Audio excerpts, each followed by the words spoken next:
आता आपण कैरीचं लोणचं बनवणार आहोत। वर्षभर टिकणारं हे कैरीचं लोणचं अजिबात खराब होणार नाही। जर तुमच्या लोणच्याला बुरशी लागत असेल, फोडी नरम होत असतील, लवकर लोणचं खराब होत असेल, तर त्यासाठी मी काही टिप्स सांगितल्या आहेत। त्या जर फॉलो करून तुम्ही लोणचं बनवलात ना, तर अगदी वर्षभर तुमचं लोणचं व्यवस्थित टिकेल आणि चवीला एकदम अप्रतिम लागतं। अगदी साधे सोपे मसाले वापरलेले आहेत, पण चवीला एकदम अप्रतिम हे लोणचं आहे। तर एकदा नक्की बनवून बघा। मार्केटमधून आणलेलं लोणचं खूपच आंबट लागतं, कारण त्याने थोड्या वेळाने बघा ते एकदम एवढं आंबट होतं ते खाण्याचं मन होत नाही। तर हे घरी एकदा लोणचं बनवून बघा, अगदी चविष्ट असं लोणचं तुम्ही घरी बनवू शकता। तर त्यासाठी आधी आपल्याला काय करायचं आहे, घ्यायचे अशा कैऱ्या। तर इथे 1 किलो मी कैऱ्या घेतलेल्या आहेत। रात्रभर याला पाण्यामध्ये भिजत ठेवायच्या। तर ह्या मी हापूस आंब्याच्या कैऱ्या घेतलेल्या आहेत। तसं मोठ्या साईजला स्वच्छ धुवून घ्यायचे आहेत। पाण्यामध्ये भिजत ठेवल्यामुळे काय होतं, यामधला जो वरचा ढीग वगैरे असतो तो निघून जातो आणि कैरीमध्ये ना एकदम उष्ण प्रकारचा त्याचा गुण असतो। तर पाण्यामध्ये भिजत ठेवल्यामुळे त्या कैऱ्यांची उष्णता कमी होते आणि थंड होते। त्यामुळे आपलं जे लोणचं आहे ना, ते वर्षभर टिकतं। कारण मग लोणच्याचे फोडी अशा पातळ नरम होत नाही, कडक राहतात आणि अशी बुरशी लागत नाही। तर पाणी सगळं कैरीमधलं काढून टाकल्यानंतर दुसरं काय करायचं, आपल्याला कैऱ्या स्वच्छ अगदी कपड्याने पुसून घ्यायच्यात। अजिबात पाणी राहिलं नाही पाहिजे। तर कैऱ्या मी पुसून घेतलेल्या आहेत। त्यानंतर एखाद्या सुरीच्या साहाय्याने पहिला जो आहे ना, देठाकडचा जास्त नाही, फक्त हलकासा देठ काढून घ्यायचा आहे बघा। फक्त हलकासा देठ काढून घ्यायचा आहे। त्यानंतर याची आपण फोडी करून घेणार आहोत। तर ह्या अशा कैरी आणि कडक कैरी घ्यायची, म्हणजे अशी पांढरी शुभ्र असली पाहिजे। कैरी घेताना व्यवस्थित दाबून आणि कडक कैरीच घ्यायची आहे। त्याचे आता छोटे छोटे पीसेस मी करून घेते। आता तुम्हाला केवढे पीसेस हवे, छोटे हवेत, मोठे हवेत, त्यानुसार तुम्ही कैरीच्या फोडी करू शकता। अशी पांढरी शुभ्र कैरी असली की लोणचं ना जास्त काळ टिकतं। तर कैऱ्या घेताना लक्षात ठेवा, एकदम दाबून बघायच्या आणि कडकच असतील तरच घ्यायच्या। तर अशा मी कैरीच्या फोड्या सर्व करून घेतलेल्या आहेत।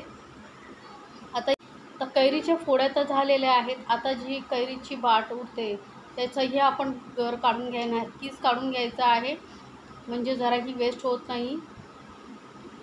तर असा मी किस काढून घेते याचा। आता तुम्हाला आवडत नसेल तर मग तुम्ही अशी कैरीची बाट आहे ती ठेवू शकता चटणी करण्यासाठी वगैरे, किंवा डाळीमध्ये घालण्यासाठी वापरू शकता। पण मी शक्यतो याच्या छोटे छोटे पीसेस करूनच लोणच्यामध्ये घालते, त्यामुळे लोणचं खूप छान लागतं। तर अगदी बघा व्यवस्थित पूर्ण मी याचा जो किस आहे तो काढून घेतलेला आहे। हे तुम्ही ना डाळीमध्ये जेव्हा डाळ शिजवतो तेव्हा वापरू शकता, छान टेस्ट येते डाळीला। आता सर्व फोडी झाल्यानंतर यामध्ये घालायचं 1 चमचा भरून मीठ आणि अगदी थोडीशी अर्धा चमचा एवढे घालायची आपल्याला हळद आणि मीठ लावून आपल्याला याला चांगलं व्यवस्थित मिक्स करून आपल्याला ठेवायचं आहे। म्हणजे जे कैरीला पाणी सुटतं ना, त्या पाण्यामुळे आपली जी कैरी आहे त्याचं जास्त काळ लोणचं टिकतं। कारण कैरीमधलं पाणी निघून गेलं ना की कैरी जास्त लवकर नरम पडत नाही आणि त्याला बुरशी लागत नाही। जर कैरीमध्ये पाणी राहिलं मग ते आपल्या लोणच्याला बुरशी लागते, त्यामुळे ते पाणी काढून टाकायचं। आता अशी गाळणी वगैरे घ्यायची आणि मग असं गाळणीवरती ठेवून आपण याला खाली कुठलं तरी भांडं ठेवायचं आणि त्यावरती झाकून आपण आता याला ठेवून देऊया। त्यामुळे जेवढं पाणी निघून जाईल तेवढंच लोणचं आपलं व्यवस्थित जास्त काळ टिकणार आहे। व्यवस्थित पसरून घेऊन आपण याला झाकून कमीत कमी 2 ते 3 तास तरी ठेवा। नाही वेळ असेल तर 2 तास ठेवा, 2-3 तास तरी नक्कीच ठेवा। आता हे बघा 3 तास मी ठेवले होते, 2-3 तास झाले होते। फोडीमधलं सगळं पाणी, जे कैरीमधलं पाणी बघा निघून गेलेलं आहे। असं पाणी निघून गेलं पाहिजे, किती पाणी आहे बघा। आता हे पाणी टाकून द्यायचं आणि स्वच्छ भांडं करून घेऊया आपण। आणि आता पुढे आपल्याला काय साहित्य लागणार आहे ते बघायचं आहे। तर इथे तेलाचं प्रमाण बघा, 1 किलो कैरीसाठी 300 ग्राम इथे तेल घेतलेलं आहे, 150 ग्राम घेतलेलं आहे मीठ। सोबतच ना इथे मेथीची डाळ घेतलेली आहे। मेथी डाळ थोडी गरम करायची आणि बारीक थोडीशी जाडसर अशी कुटून घ्यायची। त्यानंतर 1 चमचा हिंग घेतलेला आहे आणि मोहरीची डाळ घ्यायची आहे 50 ग्रॅम।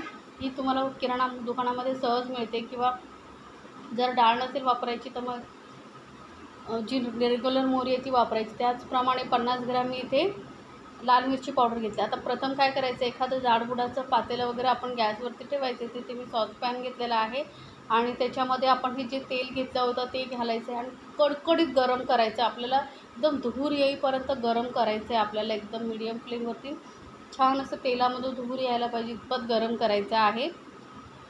मोहरीची डाळ मोहरीच्या डाळी म्हणजे काळी जी मोहरी येते ती वापरला, तर ती थोडीशी मिक्सरमध्ये अशी बारीकसर करून घ्यायची. आता बघा ती तेलाला मस्त असं धूर येत चाललेला आहे, तर गॅस बंद केला आहे आणि 2 मिनटं थंड करून घ्या. 2 मिनटं थंड करायचं आहे, म्हणजे त्याचं टेम्परेचर थोडंसं कमी झालं पाहिजे. एकदम जास्त कडक तेलामध्ये आपल्याला बाकीचं साहित्य घालायचं नाही आहे. तर आता आपण चेक करूया. 2-3 मिनटं झालेली आहेत बघा, अजूनही तेल गरम आहे. इतपतच बुडबुडे आले पाहिजेत, बस एवढंच आपल्याला तेलाचं टेम्परेचर पाहिजे. तर आता यामध्ये सर्वप्रथम आपण घालूया मेथी. तर मेथी घालून व्यवस्थित चांगलं असं त्याला तडका लागला पाहिजे अशी म्हणून मेथी घालायची आधी. त्यानंतर मोहरीची डाळ घालायची आहे. आता थोडं मिक्स करून घेऊया. आता हे जे वरती बघा बुडबुडे येत आहेत, फेस आलेला आहे, तो थोडासा हलकासा थंड होऊ देऊया. त्यामुळे पटकन मिक्स करत राहायचं आहे आपल्याला. नाही तर आपली फोडणी जी आहे ती करपू शकते. करपलेली अजिबात नको आहे, म्हणून थोडंसं 2 मिनटं थांबा. थंड झालं ना का इतपत थंड झालं कच तेलाचा वापर करायचा आपलं. त्यानंतर आता यामध्ये घालूया हिंग. परत व्यवस्थित मिक्स करून घेऊया. एक एक स्टेप बाय स्टेप साहित्य घालत जायचं. जसं त्याला मस्त असं गरम तेलामध्ये त्याचा सुगंध सुटतो ना, इतपत आपल्याला मिक्स करत राहायचं आहे. हिंगाचा फ्लेवर खूप छान येतो लोणच्यामुळे, त्यामुळे हिंग जरूर घाला. आता हे बघा बुडबुडे जे फेसवरती आला होता तो पूर्णपणे बसलेला आहे. इतपतच आपल्याला आता मग बाकीचं साहित्य घालायचं आहे. त्यानंतर असं पूर्ण व्यवस्थित थंड झाल्यानंतर यामध्ये घालायचं आहे लाल मिरची पावडर. तर लाल मिरची पावडर पूर्णपणे घालायची आणि व्यवस्थित मिक्स करून घ्यायची आहे. आता तुम्ही कुठलं तिखट वापरणार आहे त्यानुसार तुम्ही मिरचीचं प्रमाण कमी जास्त करू शकता. तरी माझ्याकडे मिरची जी बेडगी मिरची आहे त्याचं मी मिरची वापरलेली आहे. जी थोडीशी तिखटपणा असते आणि कलरला खूप छान असते, त्यामुळे मी ती वापरलेली आहे. आता तुमच्याकडे जर रेग्युलर मिरची पावडर असेल तर तुम्ही अर्धा काश्मीरी मिरची पावडर आणि अर्धी रेग्युलर मिरची पावडर तुम्ही जी तिखट वापरता ती वापरू शकता, त्यामुळे ही कलर छान येईल. आता हे व्यवस्थित थंड करून घ्यायचं आहे. तोपर्यंत आपल्याला पुढे काय करायचं आहे, एका जे भांडं घेणार ते स्वच्छ कोरडं असलं पाहिजे.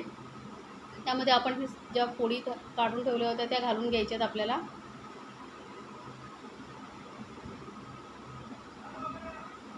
पाण्याचा अंश अजिबात राहिला नाही पाहिजे. आता यामध्ये घालूया थोडीशी अर्धा चमचा एवढी हळद. टोटल 1 चमचा आपण हळद घातलेली आहे. हळदीमुळे आपलं लोणचं जे आहे व्यवस्थित जास्त काळ टिकतं. आणि नंतर ही जी फोडणी आहे पूर्ण थंड झालेली आहे ती घालायची आहे. गरम गरम घालायची नाही, पूर्ण थंड करून घ्यायची आहे. त्यानंतरच त्याचा वापर करायचा. कलर बघा किती आतून मिक्स नाही केलं तर किती सुंदर दिसतो. एकदम मस्त असा कलर आलेला आहे.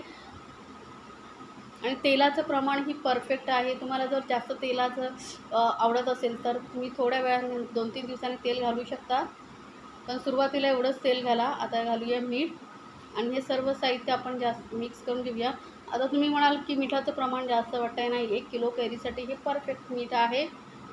कारण मीठ जेवढं जास्त घालणार तेवढं लोणचं आपलं जास्त काळ टिकतं. त्यामुळे लोणचं, पापड यामध्ये मिठाचं प्रमाण जरा जास्त प्रमाणातच वाटावं असतं, कारण ते साठवणीचे पदार्थ असतात. ते जास्त काळ टिकण्यासाठी मीठ त्यांना मदत करतं. त्यामुळे मिठाचं प्रमाण आपण इथे एकदम परफेक्ट घेतलेलं. आता कलर व्यवस्थित आलेला बघा. व्यवस्थित मिक्स करून घ्यायचं आहे.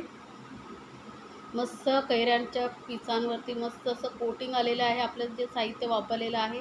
तर डिस्क्रिप्शन बॉक्समध्येही मी सर्व साहित्याची लिस्ट देते, तिथे जाऊन तुम्ही पाहू शकता.